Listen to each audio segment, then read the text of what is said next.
করার কথা ঘোষণা করেছে। রামেসা হত্যার একটা বিষয়, তারপরে গোয়ালন্দ ঘাটে যে পুলিশের অত্যন্ত আন্তরিকতার সাথে যে দায়িত্ব পালন, তাতে অন্তত 50 ব্যক্তির প্রাণ বেঁচেছে।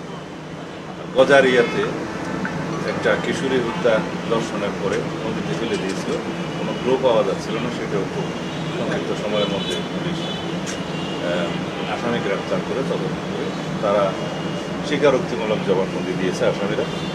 এই সমস্ত অগ্রগতিগুলো আমরা যেমন পুলিশকে পুরস্কৃত করব তাদের ভালো কাজের জন্য, তিরস্কারের সময় থেকে, তবে এখনো পর্যন্ত যে অ্যাচিভমেন্ট আমাদের পুলিশ বাহিনীর, সেটা প্রশংসার দাবি রাখে।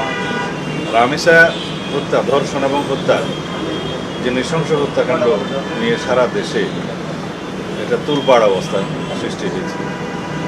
জনপ্রত্যাশা অনুযায়ী আমরা অত্যন্ত সংক্ষিপ্ত সময়ের মধ্যে দ্রুততার সাথে ডিএনএ টেস্ট করে পোস্টমর্টম রিপোর্ট এবং চার্জশিট কোর্টে দাখিল করে আমরা সংক্ষিপ্ত সময়ের মধ্যে এই বিচার কার্য পরিচালনায় সহযোগিতা করেছে।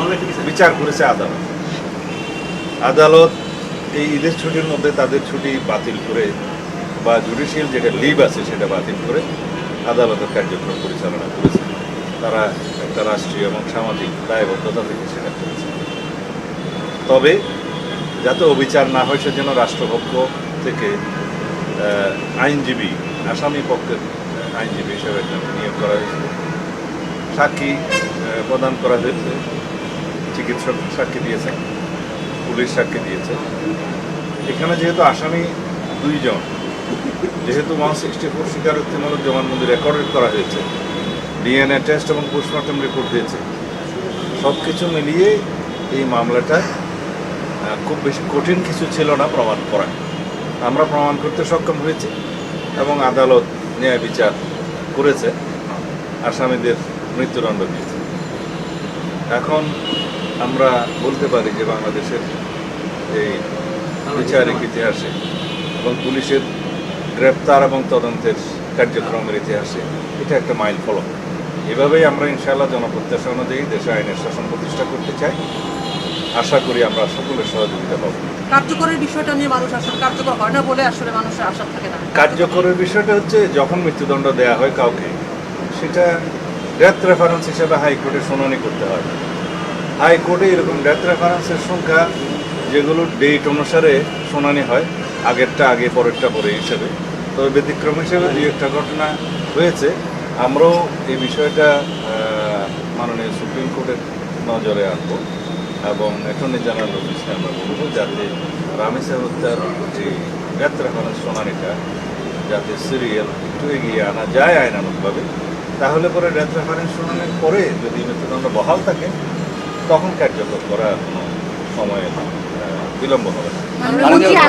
আগামীকাল থেকে 4 দিনের বিজিবি এবং বিএসএফ এর ডিজি পর্যায়ের বৈঠক হবে নয়াদিল্লিতে। এমন একটা সময় বৈঠক আসলে হচ্ছে যখন পুশিং এর বিষয়টা অনেক বেশি আলোচনায় এসেছে। আমরা দেখেছি যে যশোর বেল্টে গতকালকে তিনি দেখেছেন, বিবিসি বাংলাতেও রিপোর্ট হয়েছে যে লাইট বন্ধ করে প্রবেশ করানো হচ্ছে। ডিজি লেভেলের মিটিংটা একবার বাংলাদেশে হয় আর একবার ভারতে। এটা এবার আমাদের যাওয়ার পালা। ডিজি লেভেলের মিটিংটা ওখানে হচ্ছে, ওখানে সমস্ত বিষয়গুলো আলোচনা হবে। এটাকে ডিজিএলটি বলা হয়, ডিজি লেভেলের টক। সেই টকের সিদ্ধান্তগুলো ওখানে সামারাইজ করে সিগনেচারের বিষয় আছে, সেটা আগে আলোচনা হোক, দেখি সমস্ত বিষয়ে আলোচনা হবে। আমরা ডিপ্লোম্যাটিক চ্যানেলে এগুলো আলাপ আলোচনা করে সমাধানের চেষ্টা করছি এবং আমাদের বর্ডার গার্ড তারা সতর্ক আছে। আমরা সমস্ত পুশিংয়ের, অবৈধ পুশিংয়ের চেষ্টাকে আমরা বাধা দেব ইনশাআল্লাহ। এ পর্যন্ত তাই হয়েছে। তবে এই বিষয়গুলো ডিপ্লোম্যাটিক চ্যানেলে আলোচনার মাধ্যমে সমাধান করা প্রাথমিকভাবে আমাদের প্রয়োজন। আচ্ছা, অভিযান সবসময় চালু আছে। আমরা বিশেষ অভিযান পরিচালনার ক্ষেত্রে আগে থেকে কোনো তথ্য পাস করতে চাই না। আমরা আইনি সংস্কারগুলো করি আগে, মাদক দ্রব্যের উপরে এবং জুয়ার প্রতিরোধের উপরে আমরা মডার্ন আইন নিয়ে আসবো যুবকদের।